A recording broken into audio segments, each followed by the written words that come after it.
offensive play, the first few possessions of the game? What did you see out there? What went right, what went wrong? Well, what'd you think?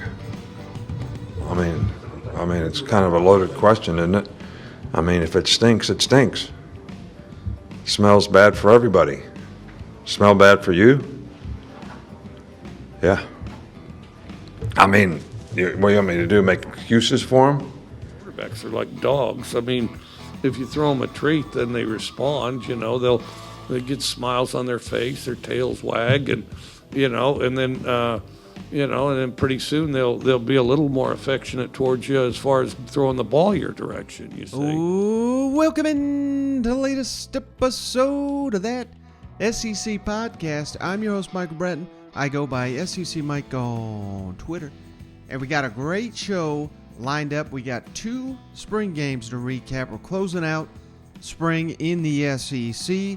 Reached out to a terrific guest. Going to talk some Georgia Bulldogs football with Brent Rollins of UGAsports.com. And we've got some transfer portal news and notes across the SEC, as well as a little recruiting nugget for fans out there in Fayetteville. So, loaded show. Let's get right into the action.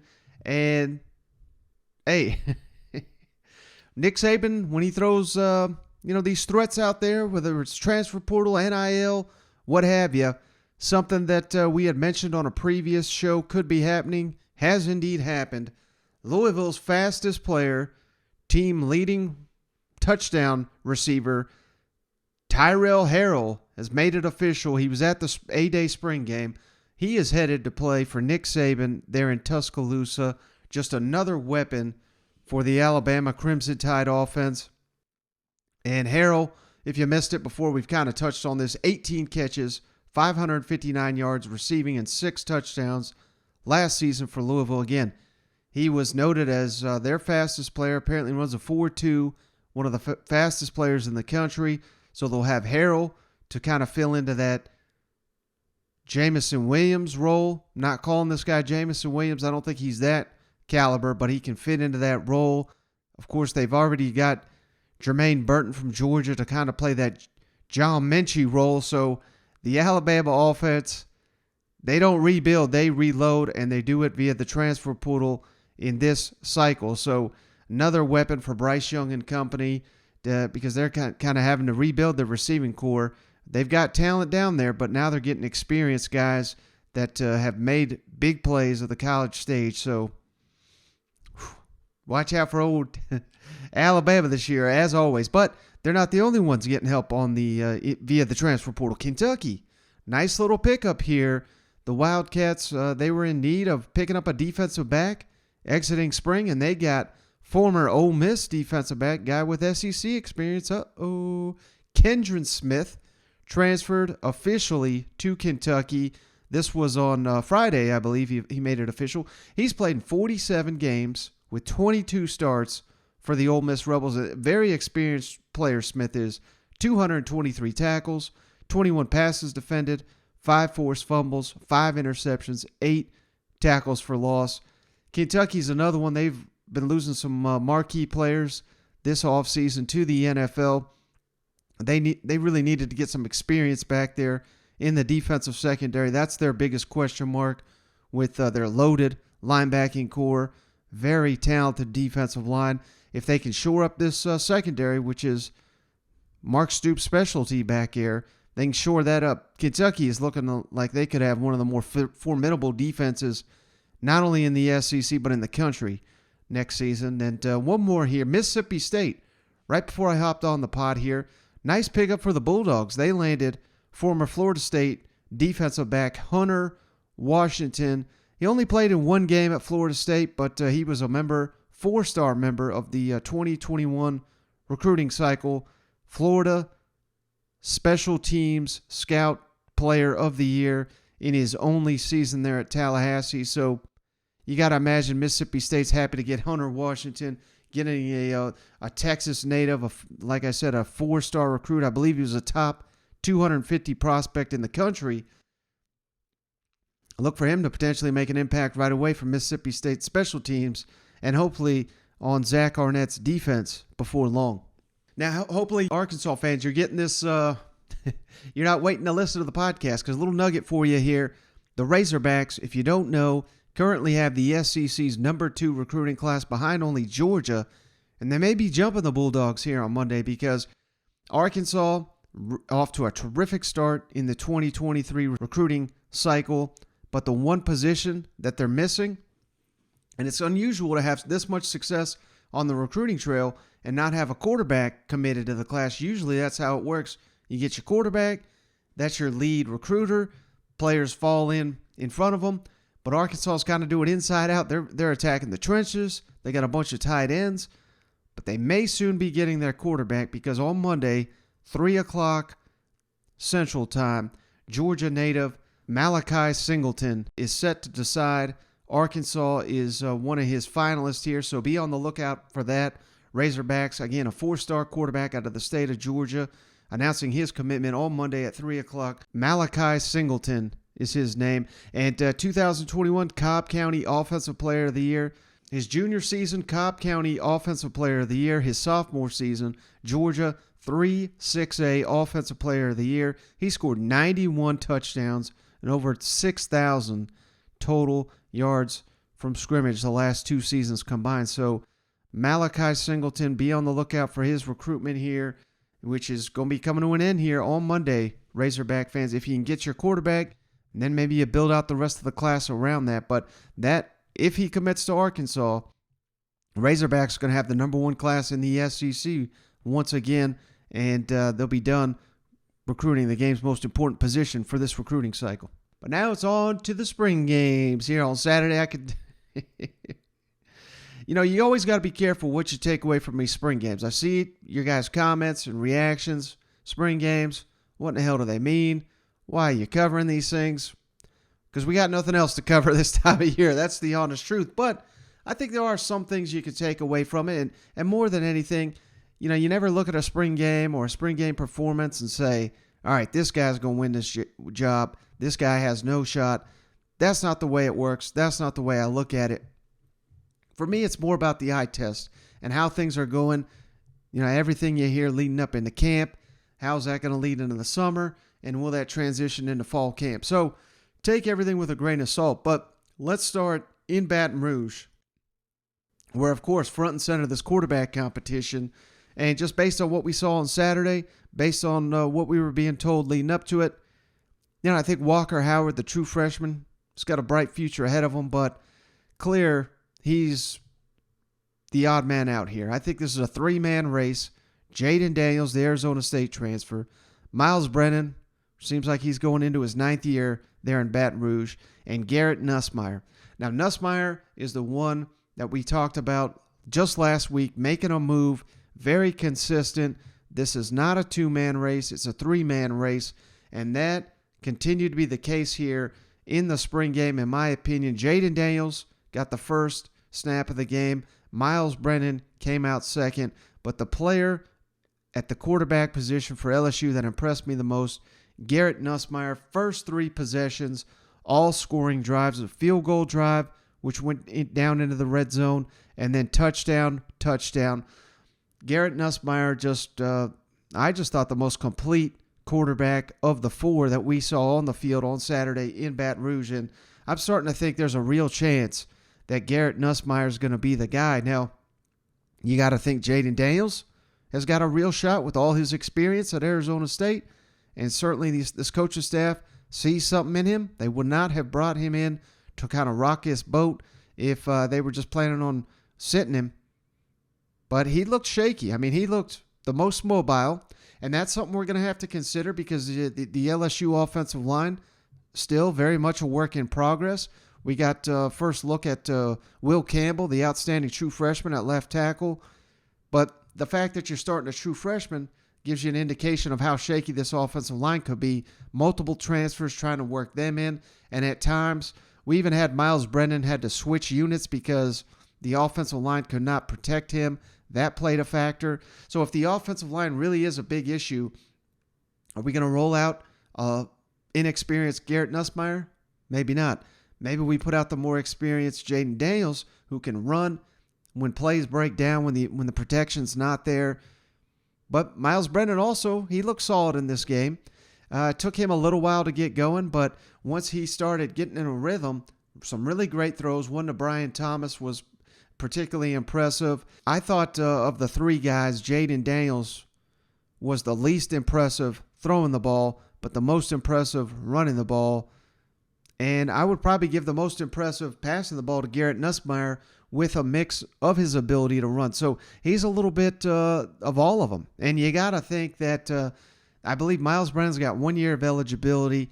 Jaden Daniels, I think, has 2, even though he played 3 years at Arizona State. So it's my understanding Jaden Daniels is kind of thinking 1 year into the NFL. But if it's a tie between two players that have 1 to 2 years of eligibility and Garrett Nussmeier, who's got 4 years of eligibility, I know LSU, we've always got the win now mentality, but I got to think, again, I think the coaching staff is going to lean towards a player that they can build around. Is going to have multiple seasons of eligibility. So that's just something to consider. I think late in the game, Jaden Daniels started to come on. He had a couple nice passes, including a touchdown. He had a touchdown pass to Jack Besh, who he had a hell of a game. Love to see Besh continuing that momentum he had from his freshman year. Malik Neighbors, the receiver. I mean, LSU seems to be kind of loaded with the first team at receiver. But one position that maybe even more loaded for the LSU Tigers, and that's running back. And that's saying something, considering the fact that we've got issues on offensive line. Armani Goodwin, he was incredible. He's got a little Clyde Zellaire to him. Smaller, tougher, physical, but explosive running back. He had perhaps the most impressive day of any player on the field. Scored. He was a weapon in the passing game, scoring touchdowns out here. Trey Bradford looked solid, had a 37-yard rush in the ball game. And even John Emery, a guy we've been waiting to see, he flashed a little bit. So LSU should be very deep at the running back position. And that's before we even get to Josh Williams, who I believe he scored multiple touchdowns. So, again, LSU looks to be loaded at running back. The offensive line, of course, is going to be the big question mark, and this quarterback competition going into training camp. But my money right now, after what we've seen on Saturday, what I heard in camp, I think Garrett Nussmeier is going to be your starting quarterback for LSU. But certainly things could change. He's got to carry over that momentum into training camp. Jaden Daniels, Miles Brennan certainly aren't going away. So this is going to be a race that probably bleeds into right before the season opener there against Florida State in New Orleans. So that's certainly going to be one of the biggest storylines in the SEC entering fall camp. And exiting the spring, here's what Brian Kelly had to hit on: a number of things. The quarterback competition, of course, he's going to get asked about that, on Garrett Nussmeier in particular, and on the offensive line. I mean, he really harps on this unit. He knew when he took the job, this is going to be the position group they had to attack, and they have, and the progress that group has made. Let's kick it over to Brian Kelly. How important was it to get the run game established the way you guys did? Do you feel like that's going to be part of your team's identity? Yeah, so when we came, in here, I think we all knew that one of the areas that was a must was that if you're going to have any success, you have to strengthen the offensive line here. And so it's been a point of emphasis, and we've got to run the football. If you're going to win the SEC West, you have to be able to you got to be able to run the football. And today's not, we're not here to bang the drum and say we've arrived, but there had to be some semblance of we've made progress in that end, and I think we can say that we did, and we emphasized it, and now we can go and look at what are the things that we do well, and what do we need to do better, and so I think that that's the exam, right? What did we learn from the spring? What did we do well, and what can we do better? How do you balance Nussmeier being a young guy and you want him to maybe correct things in his game as he grows with being a talented quarterback and going out there and throwing well? Don't overcoach it. I mean, you can get it can be paralysis by analysis, right? you start to overcoach that, and then he starts to pull back a little bit, and then you lose a really good quarterback too. So you've got to be careful there. I think you try to coach him on the things that matter the most, and that is taking great care of the football. I mean, he's going to make some mistakes. I make mistakes.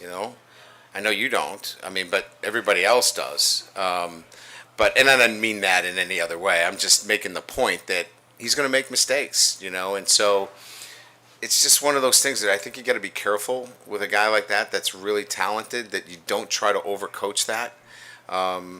And make sure he takes care of the football. If he does that, if he makes a mistake here or there with the talent that he has, just go play football. But by and large, I thought the offensive line got better as the game went on. And the one thing that y'all want to know about is, we didn't clear up anything with the quarterback today. We probably made it even more difficult. I mean, Brennan was good today, right? I mean, he does really good things with the football. He knows the offense. He's smart. He takes care of it. Nussmeier, we talked about Nussmeier's athletic ability, his arm strength. Daniels is really, really fast, and Walker's got one of the strongest arms on the team. So I don't know if we cleared up anything there, and we know defensively that front is really, really good. The safeties tackled so much better today. So that's kind of a synopsis. Are we done? That was pretty good, wasn't it? I don't know how many wins that equals, but that makes us more competitive. And then, of course, the other game we had on Saturday, the Ole Miss Rebels hitting the field to end spring there in Oxford. And rough day for Jackson Dart. That's what I could say about that. I mean, this was something Kiffin had talked about. These quarterbacks seem to be hot and cold. And Altmaier, I wouldn't particularly say he was hot, but he was certainly the better quarterback of the two. Jackson Dart forcing the game. And, of course, the Sugar Bowl, those moments, those were supposed to be times when Matt Corral was going to shine. So it's understandable. Luke Altmaier, it's not a game-breaking quarterback, his first fall there in Oxford. But he seemed to take a real step forward, I thought, during this spring game and this camp. And the biggest thing is he wasn't making the mistakes. That's something that Jackson Dart, he had multiple interceptions, one pick six, another one should have been a pick six, but a bad call on the run back stopped another pick six. But it wasn't all doom and gloom here for Ole Miss, because Michael Trigg, the guy they were hyping up, the tight end, Jackson Dart's roommate, former Southern Cal teammate, man, that guy's legit. Scored multiple touchdowns. He's just the go-to guy in the red zone. Scored a 2-point conversion as well. He is going to probably break some records down there at Ole Miss when we're talking about productivity from the tight end position. And that's saying something, because they've had Kenny Yeboah had a great year. They've had Evan Ingram, Dawson Knox. But I think this Michael Trigg is more talented than any of them, based on what I've been hearing and based on what I saw on Saturday. So Michael Trigg, you got yourself one hell of a tight end there for the Ole Miss Rebels. He's going to be a star this fall for the Rebels. I thought the offensive line, particularly the second offensive line for Ole Miss, very shaky. And that could have played a part why Jackson Dart struggled. It was the unit that was paired with him that particularly had a rough performance. But as Kiffin says here in a little bit, the defensive line, that may be the strength of the team. So it may just be that the Ole Miss defensive line is that much better. That is a position that they have attacked via the transfer portal, including the Georgia State transfer, Ivy. He looked great. Isaiah Wolfer, the running back, had maybe the play of the day, 56-yard touchdown run, several broken tackles during that touchdown. And how about this guy they got from this? When they got him, I was like, okay, I guess that's added depth. We already know they got Zach Evans, but Uceli's Bennett, the transfer from SMU, he looked great. Reminded me of another Rebel that had a hell of a career, Dexter McCluster. That's who he reminds me of. A guy that can play running back, play receiver, probably return kicks for you.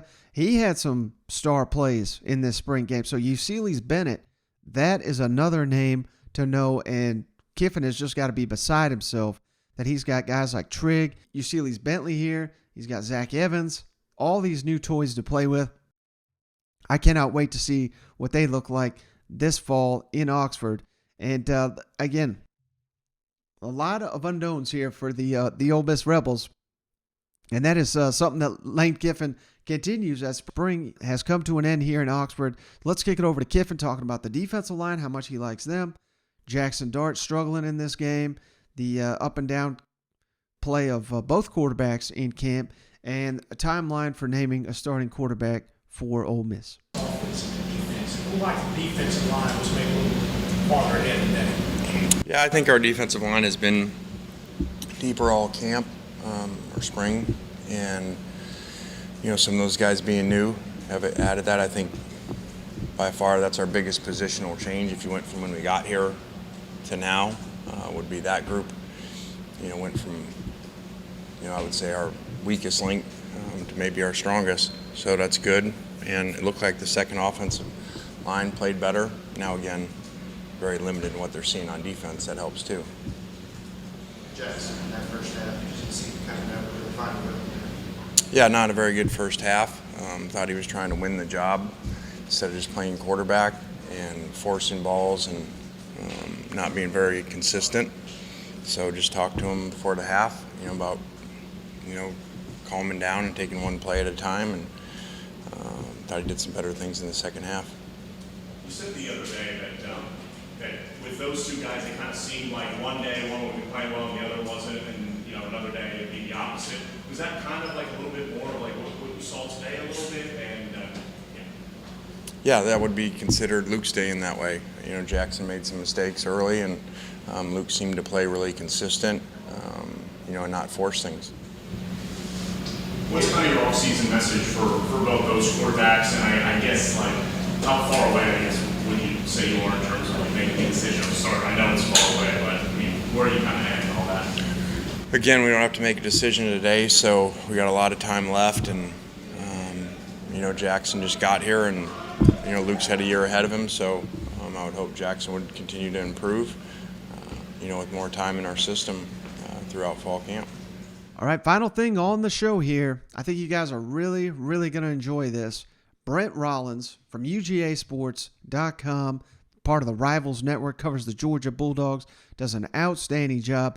This was first time Brent's been on the show. Really fun conversation. Let's kick it over to him. All right, we're pleased for the first time to be joined by Brent Rollins. He covers the Georgia Bulldogs for UGAsports.com, and he's the host of an outstanding podcast, if you're not following it already, Bulldogs by the Numbers. Brent, thank you so much for joining me. I really appreciate it. Appreciate you having me on. Pleasure to be here. Now, I want to give you a layup to start this thing. How scared is Dog Nation that old Billy Napier's down there at Florida? I mean, is that slim and none? Is that like slim to none? I mean, really and truly, I think you probably see the utmost of confidence now of Georgia fans. They were probably confident prior to this past January, but now there's probably a confidence level that is through the roof with Georgia fans. Now I know I'm just kind of kidding with that, but do you think it will be odd that I don't know how close Billy Napier and Kirby Smart are, but I got to imagine that relationship's a heck of a lot better than Dan Mullen and Kirby Smart.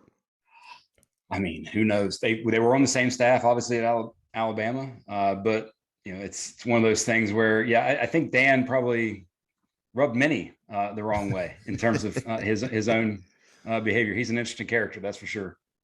Now, I don't want to steal your thunder. You did tweet this out, and I saw that you said you're going to share your comments over the weekend. I don't plan on putting this out till Monday, so feel free to, again, I'm not trying to steal your thunder, but you posed the question to Georgia fans. Stetson Bennett, what do you think Georgia needs from him next season? Where are you leaning in that conversation? So I kind of took that a different way. And what's interesting is a lot of the fans, a lot of the responses, and what kind of got it started was a conversation on the Dog Vent on UGAsports.com, where basically the question was posed and talking about from a statistical perspective, would Stetson Bennett, could he possibly see himself in the Heisman race? And I look at that from a different angle. And basically what I did in the piece is talk about what it is they need from him above and beyond numbers, like almost independent of the numbers. And the answer to that to me is he needs to be a professional quarterback. And now what do I mean by that?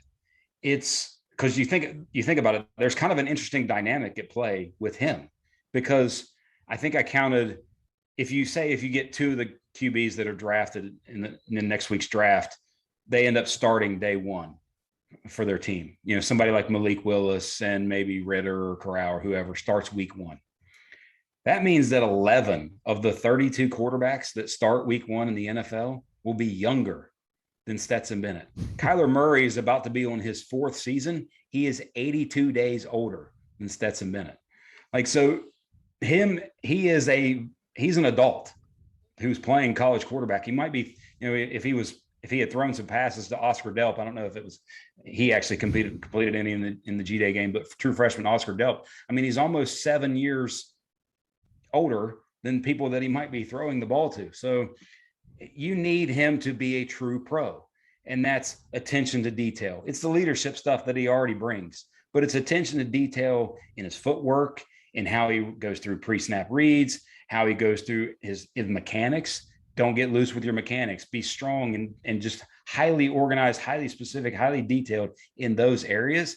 And then lastly, to me, the biggest thing is the decision-making. Like, there are times, and I think every Georgia fan would tell you, every Stetson game, there's like 1 or 2 throws where you're just like, what in the world are you doing? And even Kirby commented a little bit about it after the spring game, I think, in terms of getting rid of the boneheaded plays.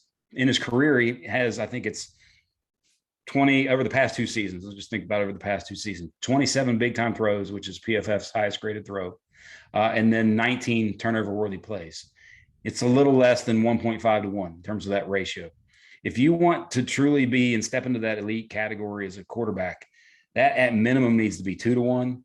And ideally goal would be about 2.5 to 1, where he's got about 25 big time throws, 10 turnover worthy plays. And if he does that, when you look at all of that and you combine the defensive step back that has to happen, like, it's inevitable that, you know, the historic defense that was last year will not be the same, but you combine that with more opportunity, you might find yourself at the end of the season and you look up and he's got 3,500 yards and 33 touchdowns and maybe 7 picks. And if you're that kind of numbers, plus being on a top 4, top 3, top 2 team, you're going to find yourself at least in the discussion and in the race for the Heisman. Now, how big of a deal do you think it was that Georgia was able to keep Amarius Mims? He went in the transfer portal, obviously well-documented comeback. Florida State thought they got him, but that tackle position is such a premium. How big is that for Georgia, which Mims may not even be a starter, but he's certainly got a bright future ahead of him? I think it's big for the kid as much as it is for the program. I think Georgia would be fine. They like true freshman, Ernest Green. That guy's legit as they come as a true freshman, who I think could have even possibly and potentially start at some point this season, whether that's due to injury or whether that's just due to being better than somebody that's already there at any point position, really, on other than possibly center on the line.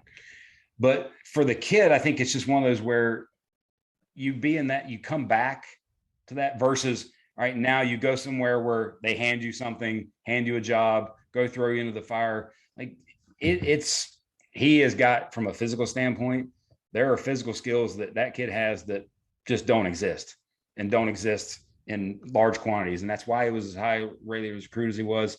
And that's why I think they've probably said, hey, all right, sure, come on back, as opposed to, see you later, never come back. And I think it's just as much as it's important for the team and the depth, it's as important for the kid, because the depth thing is real as well. Mm-hmm. Now, how in the world is Georgia going to utilize all these tight ends? I know you covered it for UGAsports.com, but Brock Bowers, probably the best tight end in the country. Arik Gilbert, who looked a little out of shape. He's scoring multiple touchdowns in the spring game. That's just how dominant he could be. Darnell Washington, you mentioned Oscar Delp already. I mean, are we going to see a 4 tight end set here, or what's going on? You could.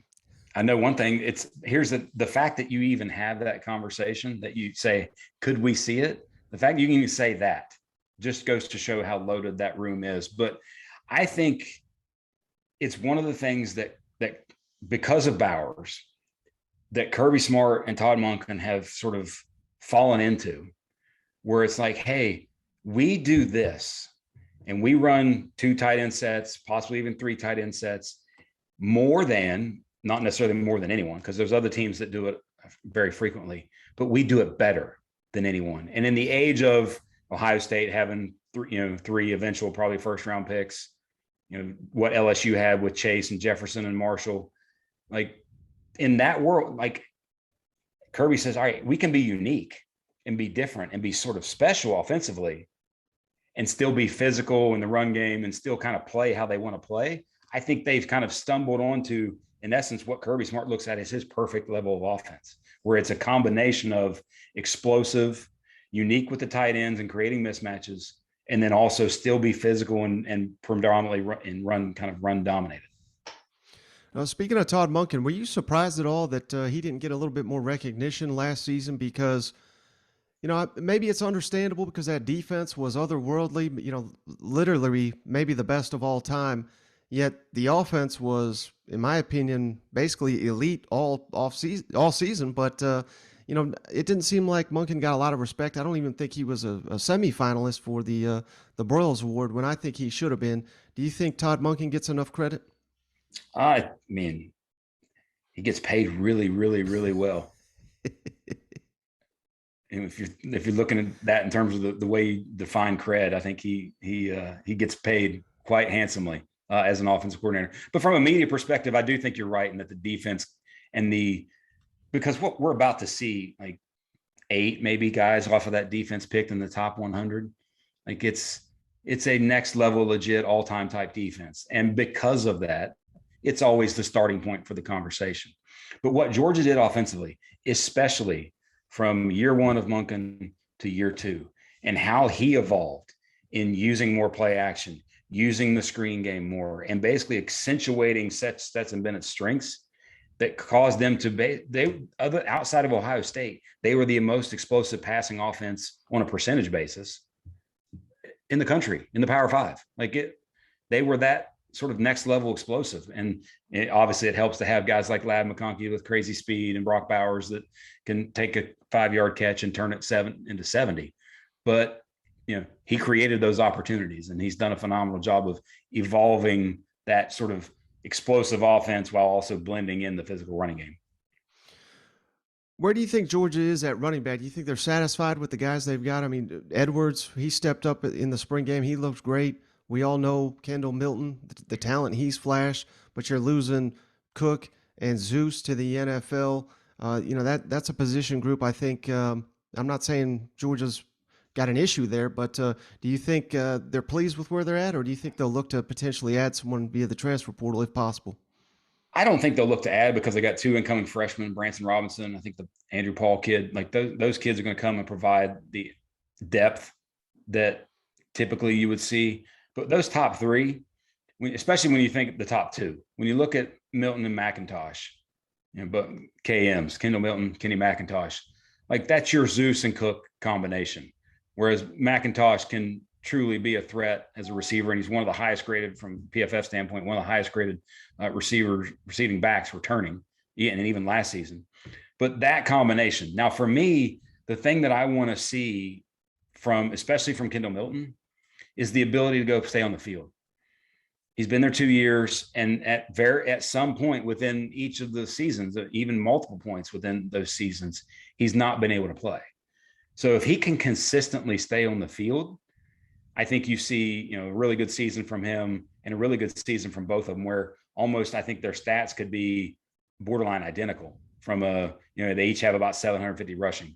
Now, if you see any sort of injuries within the 2, but like I said, both of them have really missed time at some point in their career. Dejan Edwards is a more than capable back as that sort of third guy, and that guy's going to get touches. They rotate in the way they play consistently. That guy's going to get touches, and you maybe even find like a Branson Robinson that comes in and gets a touch here or there, kind of like Kendall Milton did his freshman year. Now, you alluded to the draft less than a week away now, and Georgia, we're going to see bulldog after bulldog after bulldog selected. So who's the next generation of elite defenders that are going to emerge in Athens? And I don't even know if you could throw Jalen Carter in there because it seems like he's already slotted as maybe the top pick of the next round. So maybe even looking beyond him, who are the guys that are going to step up for Kirby Smart and company on the defensive side of the ball? You obviously mentioned the primary one. Like it's funny, you see that throughout sort of the draft Twitter world that, oh, I'm watching this and I'm watching this, but I can't take my eyes off 88 because he's that good and he's that special. He's unreal as a talent, and I think definitive outside of having insane levels of quarterback seasons. He's probably the first non-skill player off the board next year. But after him, Keely Ringo is going to be a shutdown level corner for them. Size, speed, all that comes into play there. You have two very experienced players in the secondary. I think they're going to provide a lot of help in Christopher Smith and William Poole, who kind of came back for that extra year, could have gone and went to the league, but came back, those guys. And then after that, I think it's going to be, all right, who's next in terms of just, there's going to be a lot of guys that get opportunities, and picking who that one might be, it's because you're going to see like 4 or 5 linebackers play. Probably you're going to see 6, 7 various defensive linemen play that are going to get opportunities. It's all right, who becomes that next guy? I think one for me, especially watching the spring game, was Tyrion Ingram Dawkins. He's going to play that Trayvon role and be that sort of strong side defensive end that can kick inside a lot of times on passing downs. I think he's one. And then I think you expect to see kind of a jump in a way from Nolan Smith. Nolan Smith's been really good as a run defender the entirety of his career. But as a pass rusher, it's just kind of been flash here, flash there, but not really consistency. If you can get a level of consistency from him and a step up from him, I think he pushes himself into that, late first kind of second round edge type player in next year's draft.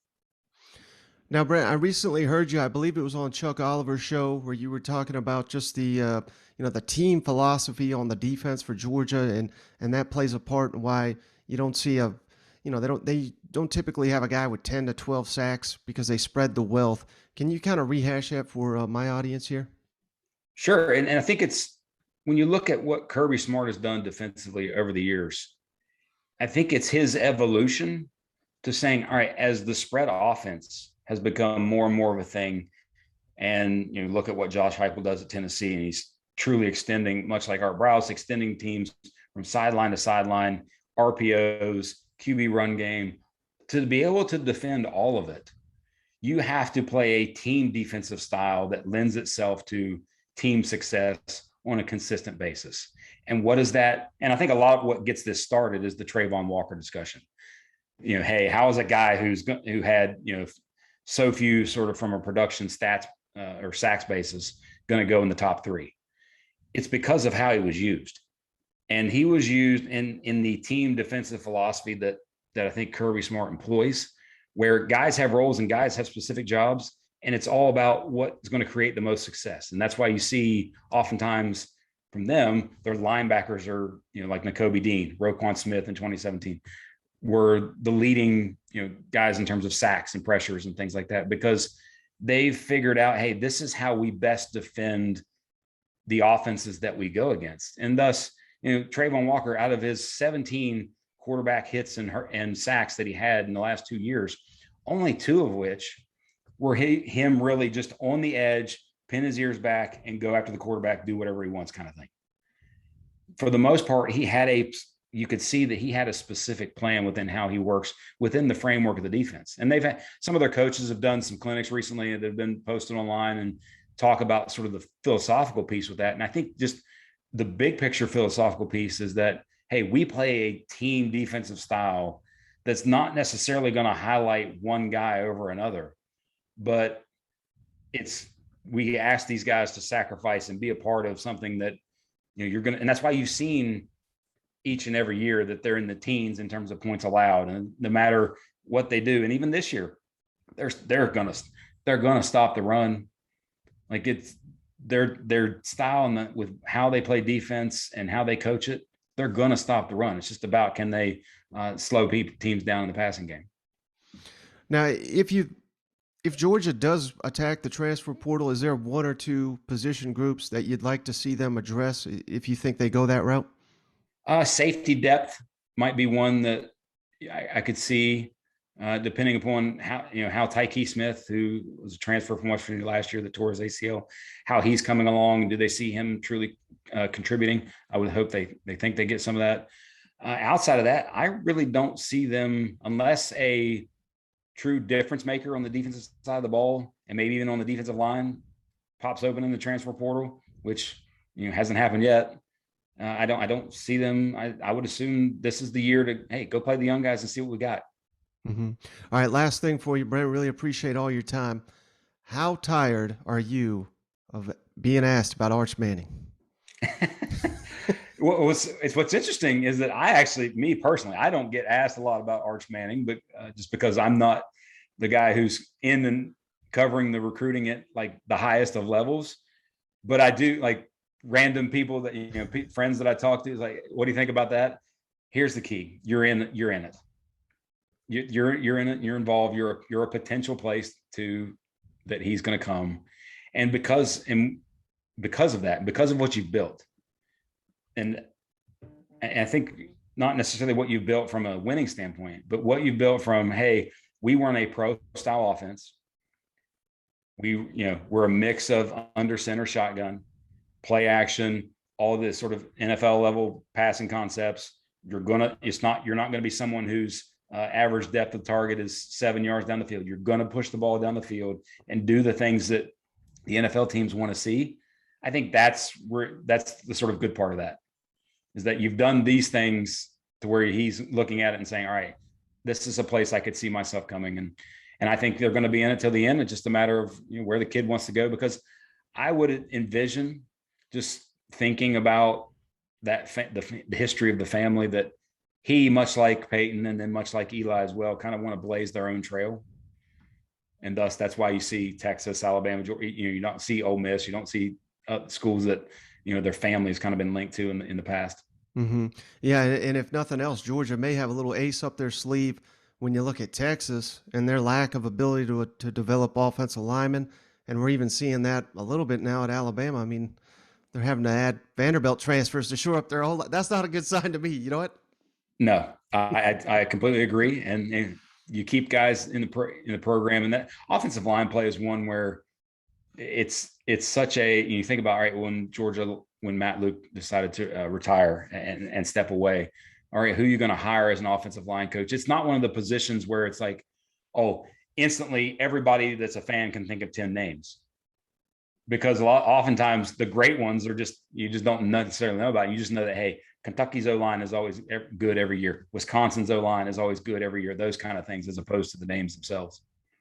All right, Brent, I'm going to let you go. I really, really appreciate all this outstanding knowledge. Give Brent a follow at Brent Rollins, PhD. A little humble brag there. And check out all his work at ugasports.com. And don't forget to check out the Bulldogs by the Numbers podcast. Thank you so much, Brent. I really appreciate it. Very much. Thank you for having me.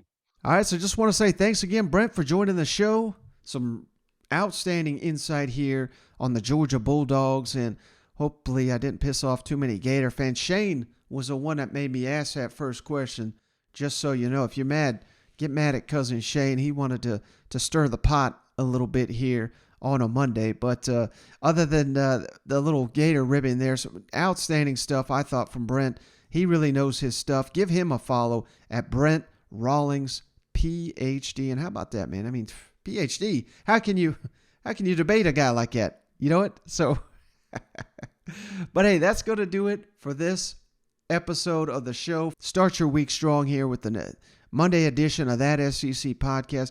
And stay tuned. I know spring has come to an end in the SEC, a somber time indeed, but we're going to have guys jumping into the portal galore because we got that May 1 deadline coming up.